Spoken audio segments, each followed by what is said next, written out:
शोलों की परवरिश, एक सबक आमोज कहानी। नाजरीन, आज मैं आपको एक ऐसी दर्दनाक दास्तान सुनाने जा रही हूं जो अफसोस के साथ हमारे मुआशरे में दिन बह दिन आम होती जा रही है। ये सिर्फ एक औरत की कहानी नहीं, बल्कि हर इस घर के लिए एक सबक है जहां एतमाद और बेएहतियाती के दरमियान हदें मिटने लगती हैं।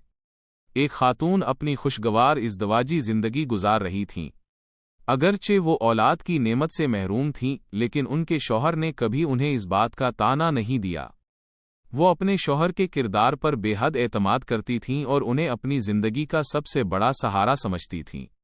उनकी छोटी बहन अक्सर अपने जीजा के साथ आती जाती थी। घर में हंसी मजाक का माहौल रहता, शोख गुफ्तगू होती और सब कुछ मामूल के मुताबिक महसूस होता।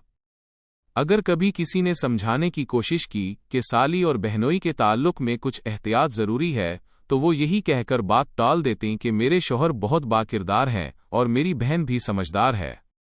वक्त गुजरता रहा। फिर एक दिन अचानक सब कुछ बदल गया। बिजली न होने की वजह से उन्होंने अपने शौहर का मोबाइल उठाया। इत्तिफाक से एक ऑडियो फाइल सामने आ गई। जब उसे सुना तो उनके कदमों तले जमीन निकल गई। वो उनकी अपनी बहन की आवाज़ थी। वो अपने बहनोई से मोहब्बत का इजहार कर रही थी और गुफ्तगू से अंदाज़ा हो रहा था कि मामला बहुत आगे बढ़ चुका था। यहाँ तक कि वो हामला भी हो चुकी थी। उन्होंने व्हाट्सएप खोलकर देखा तो तमाम चैट डिलीट की जा चुकी थी। शायद ये ऑडियो हज़्फ करना भूल गए थे। जब शौहर घर आए तो उन्होंने वो ऑडियो उनके सामने रख दी।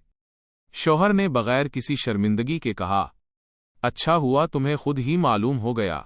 मैं मुनासिब मौका पर बताने वाला था। हम दोनों एक दूसरे से मोहब्बत करते हैं। अगर तुम उसकी बहन न होती तो मैं तुम्हें कभी तलाक ना देता, लेकिन शरीयत में दो बहनों को एक वक्त में निकाह में नहीं रखा जा सकता, इसलिए मैं तुम्हें तलाक दूंगा। ये अल्फाज सुनकर उनकी दुनिया बिखर गई। वो रोती हुई अपनी माँ के घर पहुंची और अपनी बहन से शिकवा किया कि आखिर उसने अपनी ही बहन की खुशियों को क्यों उजाड़ा। लेकिन जवाब में उन्हें सिर्फ बेहिस्सी मिली। चंद ही दिनों बाद तलाक हो गई और उनकी बहन ने उन्हीं के साबिक शौहर से कोर्ट मैरिज कर ली। आज वो खातून कहती हैं, मैं उस आग में जल रही हूं जिसके शोलों को खुद मैंने हुआ दी थी। मैं ही सबको यकीन दिलाती थी कि मेरे शौहर बहुत बाकिरदार हैं, मेरी बहन बहुत नेक है और एहतियात की बात करने वालों की सोच खराब है। वो मजीद कहती हैं, अगर मैं शरीयत की बताई हुई हुदूद का ख्याल रखती, अगर मैं महरम और गैर महरम के दरमियान ज़रूरी एहतियात को मामूली न समझती, तो शायद आज मेरी ज़िंदगी इस तरह बर्बाद न होती। शैतान और नफ्स को मौका देना ही मेरी सबसे बड़ी गलती थी। नाजरीन, ये कहानी हमें किसी पर बदगुमानी सिखाने के लिए नहीं, बल्कि ये याद दिलाने के लिए है कि इस्लाम ने जिन हुदूद व क़यूद की तालीम दी है वो इंसान की इज़्ज़त, ख़ानदान के तहफ़्फ़ुज़ और मुआशरे की पाकीज़गी के लिए हैं। अल्लाह ताला हम सब को अपनी शरीयत पर अमल करने, अपनी निगाहों और ताल्लुकात की हिफाजत करने और हर ऐसे फितने से बचने की तौफीक अता फरमाए जो घरों को उजाड़ देता है। आमीन।